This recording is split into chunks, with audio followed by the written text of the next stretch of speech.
या 15 मिनट जो लेक्चर। अच्छा जी। त असां हाणे हे रिकॉर्ड असां स्टार्ट कई आहे पंहिंजी। So let's begin with the logics. ऐं हे सॼा असां जेका मूं पढ़िया आहिनि, हे डिफरेंट एग्जाम्पल जेका आहिनि उहे असां कल बि कयासीं, या ओवरव्यू जेको असां ॾींदा वञूं था, जीअं तव्हां सभिनि खे जेको आहे उहो सम्झ में बि अचे। मुंहिंजो मोस्टली जेको टॉपिक आहे उहो लैंग्वेज हूंदी, उहो उर्दू हूंदी। सभु ॾिसण वारा जेका आहिनि उहा सम्झी सघनि। ठीकु आहे। सो कल जो हमने जो टॉपिक पढ़ा था वो था प्रोपोजिशंस, जिसको हम स्टेटमेंट भी कहते हैं। तो एक एग्जांपल यहाँ पर है, elephants are bigger than mice. Yes, हम कहेंगे कि ये एक स्टेटमेंट है, क्या ये प्रोपोजिशन है? जी जी बिल्कुल, ये आपका प्रोपोजिशन भी है, क्योंकि यहाँ पर ये जो है आप ये डिफाइन कर सकते हैं कि ये इस स्टेटमेंट की जो ट्रुथ वैल्यू जो है वो ट्रू है या फॉल्स है। यानी यहाँ से आप ये डिसाइड कर सकते हैं कि इस एलिफेंट्स की जो वैल्यू है, ट्रुथ वैल्यूज, वो आपकी ट्रू है। ठीक है। इसी तरह what is the truth value of the proposition, ये ट्रू है आपका। और जो है आगे हम चलते हैं, और बहुत सारी एग्जांपल ये मैंने क्लास में भी करवाए थे, और लास्ट लेक्चर में भी जो है जो चीज़ इसको हमने डिस्कस किया था। So we will move forward to next slides. आज का जो हमारा स्लाइड्स का टॉपिक है वो है कंपाउंड प्रोपोजिशंस। ठीक है। जो कि बहुत ही आगे मैं आपको लेके चलता हूँ। ये इस स्लाइड्स में मसला ये है कि यहाँ पर सारी चीज़ें जो हैं वो कंपाउंड, यानी इसी तरह से वो one by one, step by step होके मिलेंगी। तो आते हैं कंबाइनिंग प्रोपोजिशन, या इसको हम कंपाउंड प्रोपोजिशन भी कहते हैं। जैसा कि आपको पता है कि as we have seen as we have seen in the previous examples, one or more proposition can be combined into form a single compound proposition। जैसे मैंने आपको क्लास में एक एग्जांपल दिया था, एक प्रोपोजिशन होगा तो उसको सिंगल प्रोपोजिशन कहेंगे। जब उसमें हम एक प्रीपोजिशन लगाएंगे, प्रीपोजिशन भी नहीं, एक कंजक्शन लगाएंगे जो कि दो सेंटेंस को आपस में कंबाइन करेगा, तो वो हो जाएगा आपका कंपाउंड सेंटेंस। जहां भी ये सेम ही है। अब इस दो प्रोपोजिशन को कंबाइन करने के का जो तरीकेकार है उसको हम कहते हैं कनेक्टिव्स। ठीक है। जिसमें जो है हम यूज करते हैं एंड, और, इफ, देन, ये सारी चार चीजें जो है हम यूज करते हैं, इफ एंड ओनली इफ। ये अब ये कह रहा है we formulize this by denoting proposition with letter such as P Q R S. यानी जितने भी आपके पास प्रोपोजिशन होंगे उसको पूरा सेंटेंस लिखने के बजाय हम इसको पी की फॉर्म में लिखेंगे, या क्यू की फॉर्म में इसको डिनोट करेंगे, या आर की फॉर्म या एस की फॉर्म में। And introducing several logical operator or logical connectors. अब लॉजिकल ऑपरेटर्स क्या होते हैं या कनेक्टिव्स क्या होते हैं, वो हम एग्जामिन करेंगे। द फॉलोइंग लॉजिकल ऑपरेटर्स, पहले आपका नेगेशन आ जाता है, किसी भी प्रपोजिशन को आप नेगेट करेंगे तो वो उसका नेगेशन होगा, ये हमने डिस्कस किया हुआ था। उसके बाद जो है वो आपका कंजक्शन होता है, जो कि होता है वो आपका एंड। एंड हम एज अ इंग्लिश वर्ड के लिए हम एंड यूज करेंगे, और उसका जो सिंबल है वो ये वाला होता है। ठीक है। उसके बाद जो है वो आपका डिसजंक्शंस, जिसमें हम इंग्लिश लेटर में जो है वो हम और यूज करेंगे, और ये सिंबल जो है वो डिसकंजंक्शन की जगह पर आपका यूज होगा। अच्छा, एक और भी होता है जो हमने डिस्कस नहीं किया था, एक्सक्लूसिव आर। एक्सक्लूसिव आर होगा, इसको हम इस तरह यूज करेंगे, और इसका सिंबल जो है वो ये होगा। इसकी जो ट्रुथ वैल्यूज की जो रूल या फार्मूला है वो डिफरेंट होंगे। जैसे कंजक्शंस का हमने लास्ट टाइम पढ़ा था कि दोनों सेंटेंस, दोनों प्रोपोजिशन ट्रू होंगे तो पूरा का पूरा आपका कंपाउंड प्रोपोजिशन जो है वो ट्रू होगा। और इसके लिए भी हमने पढ़ा था, तो इसके लिए भी डिफरेंट रूल्स होगा जो आगे चल के हम पढ़ेंगे। एम्प्लीकेशन इफ एंड देन, जो हमने क्लास में डिस्कस किया था, उसका सिंबल जो है वो ये एरो टाइप होगा। और इंग्लिश में जो है वो इफ पहला प्रोपोजिशन देंगे, और देन लगा के दूसरा प्रोपोजिशन देंगे। फिर उसकी ट्रुथ वैल्यूज है जो हमने क्लास में डिस्कस की थी, इसी तरह की ट्रुथ वैल्यूज होगी। फिर आता है बाय कंडीशनल, जो कि मैंने सिर्फ आपको इंट्रो दिया था बाय कंडीशनल का। वो होता है इफ एंड ओनली इफ। ठीक है, जिसको हम डबल इम्प्लीकेशन भी कहते हैं। और इसका दूसरा नाम जो है वो बाय कंडीशनल से है, बाय कंडीशनल भी है। और इसकी एरो यानी सिंबल जो है वो ये है आपका। अच्छा जी। The truth table can be used to show these operator can combine proposition to compound proposition। पहले नेगेशन को जो है वो यूज करता है। अच्छा, नेगेशन को दूसरा जो इसका नाम है वो है आपका यूनरी ऑपरेटर सिंबल्स। इसका सिंबल ये होता है नेगेशन का। ठीक है। और इसको हम यूनरी कहते हैं। और ट्रुथ की आप नेगेशन करेंगे तो वो फॉल्स हो जाएगी, फॉल्स की नेगेशन करेंगे तो वो ट्रू हो जाएगी। ये इसकी नेगेशन की ट्रुथ टेबल थी। कंजक्शन की बात करते हैं। कंजक्शन जो है वो बाइनरी होता है, यानी एक सिंगल होगा तो वो यूनिनरी होगा, और कंजक्शन जिसको एंड करेंगे वो होगा आपका बाइनरी ऑपरेटर। सिंबल जो है ये है, इसकी ट्रुथ टेबल जो हमने डिस्कस की थी। दोनों ट्रू होंगे, दोनों आपके प्रोपोजिशन ट्रू होंगे तो इस पूरे कंपाउंड प्रोपोजिशन की जो ट्रूथ वैल्यूज है वो भी आपकी ट्रू होंगी, अदरवाइज वो सारी की सारी फॉल्स होगी। तरीकेकार मैंने ट्रूथ टेबल का आपको बताया था, लेकिन आपने यहाँ ऐसे करना है कि दो ट्रू, यानी अगर दो प्रोपोजिशन हैं तो टोटल आपने ट्रूथ टेबल जो है वो उसकी क्वांटिटी 4 बनानी है। दो ट्रू दो फॉल्स, और सेकंड रो में या सेकंड कॉलम में जो है ट्रूथ टेबल की जो अरेंजमेंट है वो किस तरह करनी है, आपने पहला ट्रू पहला फॉल्स, दूसरा और तीसरा ट्रू चौथा फॉल्स। ठीक है, ये इस तरह करनी है, और उस बुनियाद पर इन दोनों की ट्रुथ वैल्यू की बुनियाद पर जो है वो आप कंपाउंड प्रोपोजिशन एंड वाले की वैल्यू इजीली जो है वो आप डिफाइन कर सकते हैं। इसी तरह आर का भी मैंने आपको बताया हुआ था। आर भी जो है वो आपका बाइनरी ऑपरेटर है, और सिंबल इसका ये वी टाइप है, और उसकी प्रोपोजिशन कंपाउंड प्रोपोजिशन का जो ट्रुथ वैल्यूज है वो इस तरह डिफाइन किया गया है। यानी कि ट्रुथ तब होगा जिसमें अगर एक भी आपका प्रोपोजिशन ट्रू हुआ तो इस पूरे कंपाउंड प्रोपोजिशन की जो वैल्यू है वो आपकी ट्रू हो जाएगी। एक्सक्लूसिव आर को देखते हैं, ये हमारे लिए नया टॉपिक है, आप लोगों के लिए भी। एक्सक्लूसिव आर में ये है कि ये आपका ट्रुथ तब होगा जब इसमें से कोई एक वैल्यू जो है, यानी दोनों जो, अगर अच्छा पहले फॉल्स की बात करते हैं, ये आपका फॉल्स तब होगा जब दोनों ट्रू हों या दोनों फॉल्स हों। इस सेंस में जो है वो ये पूरा का पूरा जो आपका कंपाउंड प्रोपोजिशन का जो रिजल्ट है वो फॉल्स हो जाएगा। अगर एक फॉल्स एक ट्रू है, या एक ट्रू या एक फॉल्स है, तो इस कंडीशन में ये जो आपका एक्सक्लूसिव आर वाला जो कंपाउंड प्रोपोजिशन है वो हो जाएगा आपका ट्रू।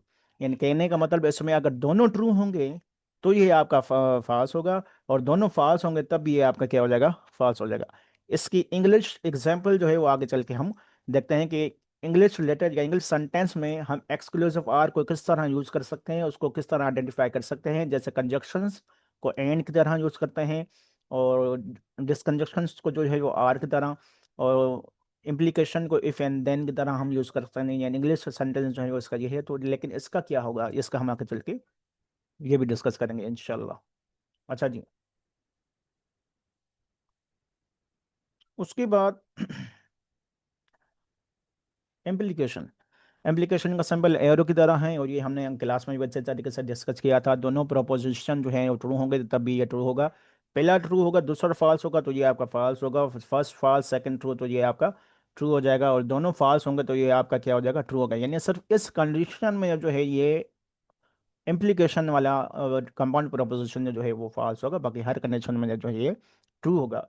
जैसे मैंने उस लास्ट लेक्चर में जो है हमने एग्जाम्पल बहुत सारे किए हुए थे कि अगर आज बादल है तो बारिश हो सकती है ना, या अगर मैं मेहनत करूंगा तो फर्स्ट पोजीशन हासिल करूंगा। तो इस सेंस में अगर ये सारे प्रोपोजिशन का आप एग्जाम्पल लें तो ये ट्रू फॉल्स ट्रू ट्रू हो जाएगा। लेकिन इस कंडीशन में हम जो है वो कंफ्यूज हो रहे थे कि इस नहीं, इस वाले कंडीशन में थर्ड वन वाले में कि ये आपका अगर हम इसको सेंटेंस वाइज डिफाइन करें तो यहाँ पर ये फॉल्स होना चाहिए, तो ये ट्रू कैसे हो रहा है। ये भी मैंने आपको कहा था कि भाई आप ये सर्च करके आइएगा, इसको डिस्कस करेंगे। जो भी आपको कन्फ्यूजन होगी तो इसके लिहाज से जो किताब वाली हमें डेफिनेशन बता रहा है उसको हम क्लियर कर देंगे। ठीक है, बाय कंडीशनल जो है वो इफ एंड ओनली इफ होता है, और इसकी जो ट्राइबल है वो किस तरह होगी। अच्छा, जैसे एक्सक्लूसिव आर में जो था वो क्या था कि दोनों ट्रू या दोनों फॉल्स होंगे तो उस केस में वो फॉल्स होगा। लेकिन इस केस में क्या होगा, इस केस में बाय कंडीशनल में दोनों ट्रू हैं या दोनों फॉल्स हों, तो इस कंडीशन में बाय कंडीशनल का जो कंपाउंड प्रोपोजिशन है वो आपका ट्रू होगा, अदरवाइज फॉल्स हो जाएगा। ठीक है।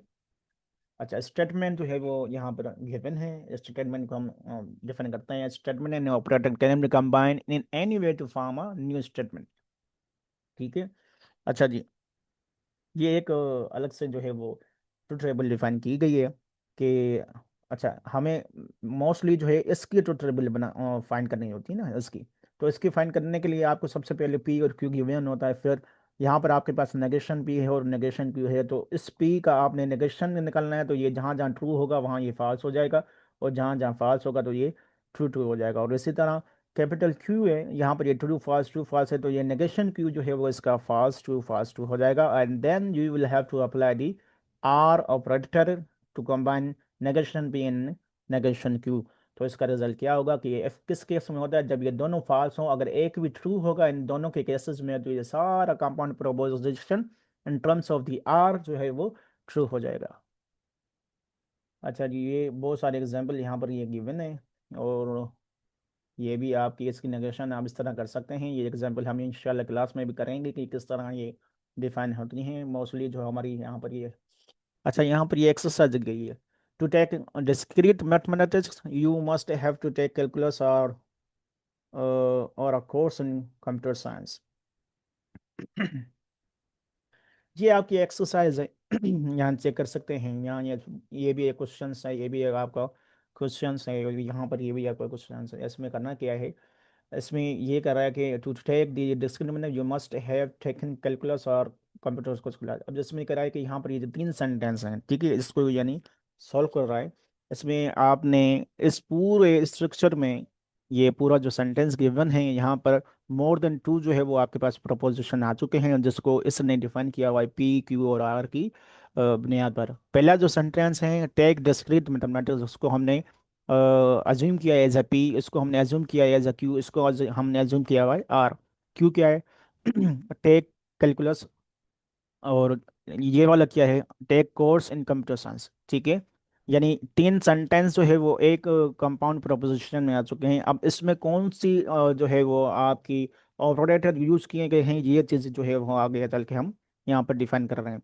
अब ये इसमें कह रहा है कि यहाँ पर जो है ये आपका P implies Q or V, Q or R use जो है वो हम यहाँ पर कर रहे हैं।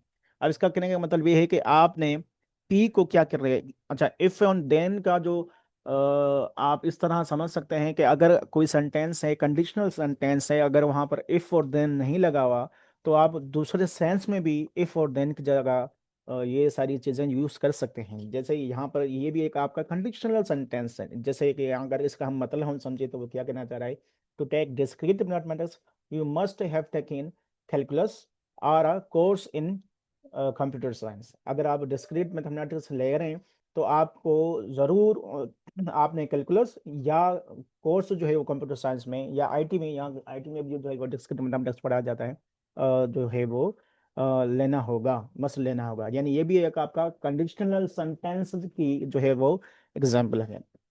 ठीक है, तो इसी तरह पहला जो है वो आपका कंडीशनल है।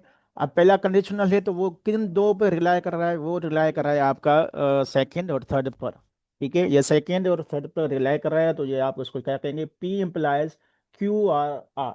ठीक है, क्यू आर आर, और P implies Q or R का मतलब ये है कि पी तब होगा जब आप क्यू और आर को कंबाइन करके डिफाइन करोगे, तभी आप पी की पॉसिबिलिटीज को ले सकते हो। ठीक है, यहाँ पर यही कहना चाह रहा है कि to take the discrete mathematics you must have taken calculus और कोर्स इन कंप्यूटर साइंस। इंशाल्लाह हम कल इस चीज़ को भी फर्दर जो है वो डिफाइन करेंगे, लेकिन कहने का मतलब यहाँ पर यही है कि p implies Q or r, यानी p rely on q or r. अच्छा जी, next problem with the proposition r, what if I want to represent take CMSC। ये भी एक कोर्स है, इसको हम इंशाल्लाह देखेंगे या देखते हैं। अच्छा, ये दूसरा एग्जाम्पल है। ठीक है, अच्छा यहाँ पर ये सवाल दे रहा था, ये वाला जो सवाल था ना, कि अगर आर की जगह हम ये ले लें, what if I want to represent take CMSC 201, या भी ये कोर्स का यानी कोड है ये। ठीक है, कहीं पर ये पढ़ाया गया होगा तो यहाँ पर ये कोड उन्होंने दिया हुआ है। अच्छा जी, यहाँ पर एक दूसरा एग्जांपल है, when you buy a new car from Acme motors company you get $2,000 back in cash और 2% कार लोन। ठीक है, यहाँ भी ये एक आपकी कंडीशनल सेंटेंस को डिफाइन कर रहा है। ठीक है, यहाँ पर क्या कर रहा है, when you buy new car from Acme motors, ठीक है, कंपनी। फिर यहाँ पर ये दूसरा बता रहा है या फिर ये तीसरा सेंटेंस बता रहा है, यानी पर तीन सेंटेंस जो है वो आपके यहाँ पर डिफाइन है। ठीक है, तो इसको आप अज्यूम करें, यहाँ पर ये मैंने पी क्यू आर डिफाइन किया है, तो आप बताएं यहाँ पर किस चीज़ को आप जो है वो बाय कंडीशनल जो सेंटेंस है वो यूज करेंगे, पी को, क्यू को, आर को। यहाँ भी ये इजीली आप इसको आइडेंटिफाई कर सकते हैं। हाँ बाबा।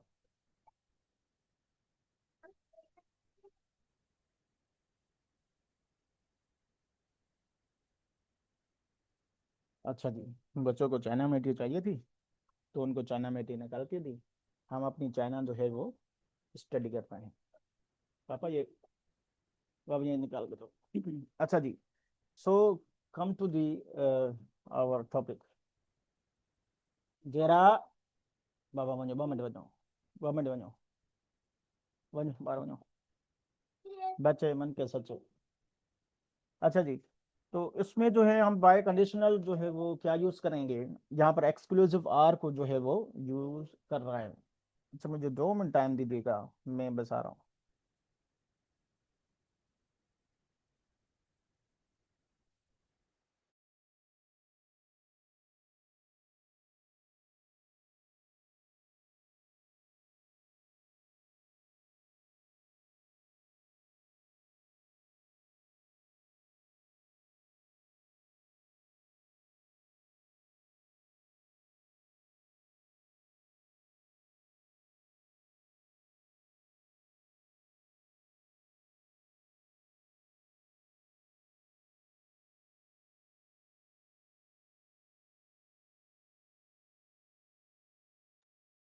अच्छा जी, हम वापस आ गए यहाँ पर।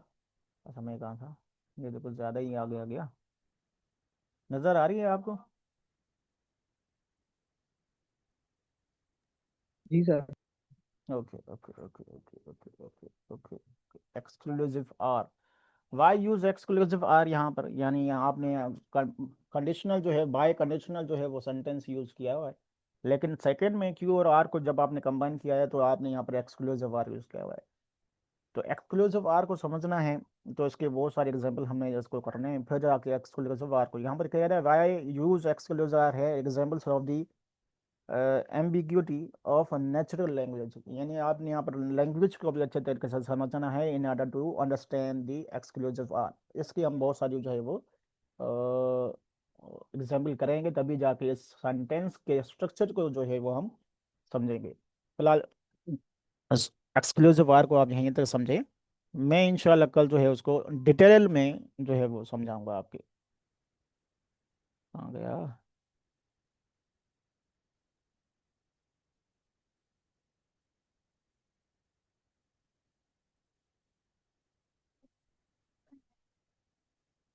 अच्छा जी,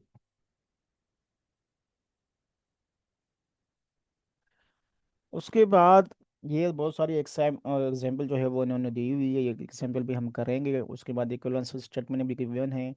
मैं जो चीज़ करना चाह रहा था या डिफाइन करना चाह रहा था वो दूसरी जगह पे है, मैं वो भी आपको दिखा दिखा देता हूँ, 1 मिनट। वो दूसरी स्लाइड में था। वेट अ मिनट,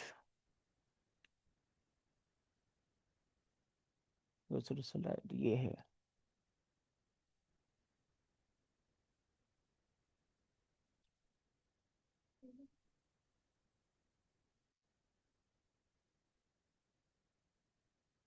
ये स्लाइड नज़र आ रही है आपको? Can you see the slide ji everyone? Sir. ठीक है, ये वाली जो स्लाइड थी हमने कल छोड़ी थी। कल इसी में से हमारा लेक्चर था।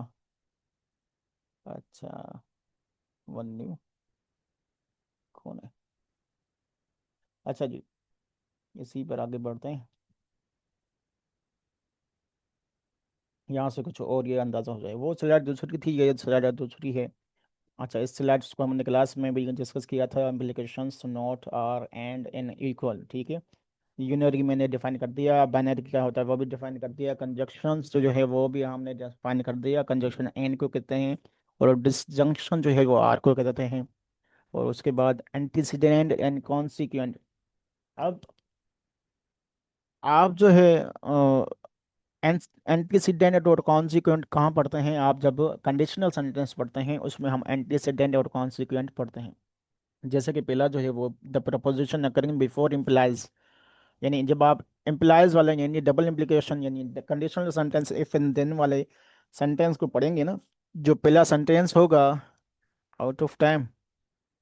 अच्छा ये खत्म हो रहा है, इसको यहीं पे वाइंड अप कर रहे हैं, क्योंकि जो 10 मिनट का जूम मीनिंग होती है, उसके बाद जो है वो हम जो है वो कंटिन्यू करते हैं इस चीज़ को।